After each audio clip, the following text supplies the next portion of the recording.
আগে যেখানে হাটে বিক্রি হতো ধান চাল, সবজি কিংবা গবাদি পশু, সেই জায়গায় এখন দখল করেছে মোটরসাইকেল। নাটোরের বড়াই গ্রামের মোখরা বাজারে প্রতি রবিবার বসে উত্তরাঞ্চলের সবচাইতে বড় পুরাতন মোটরসাইকেলের হাট। আমি সেকেন্ড হ্যান্ড মোটরসাইকেল কেনার জন্য এই হাটে আসছি। তো সেকেন্ড হ্যান্ড গাড়ি যখন আমরা শোরুমে কিনতে যাই বা আপনার ওই বাড়ির উপর কিনতে গেলে ওই দামে দরের একটা বিষয় আসে যায়। জি, আমি একটা গাড়ি কিনতে আসছিলাম, এখানে অনেক গাড়ি ছিল, 10টা দেখে আমি একটা গাড়ি কিনলাম। এই হাটে এসে দেখলাম হাটের পরিবেশটা মোটামুটি ভালোই। বিভিন্ন মডেলের গাড়ি আছে, সুন্দর সুশৃঙ্খলভাবে গাড়ি বেচা কেনা হচ্ছে। আমাদের নতুন গাড়ি কেনার মতো সামর্থ্য নেই, আমরা হাটে আসলে 10টা দেখে একটা নিতে পারি।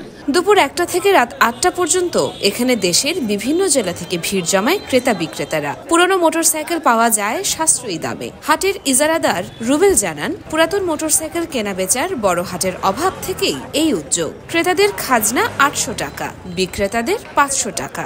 7টা থানা থেকে এখানে আমাদের হাটে সবাই আসছে, পাশাপাশি সিরাজগঞ্জ জেলা, পাবনা জেলা, রাজশাহী জেলা, বগুড়া জেলার থেকে, কুষ্টিয়া জেলা থেকে এখানে আমাদের হাটের লোকজন বেশি।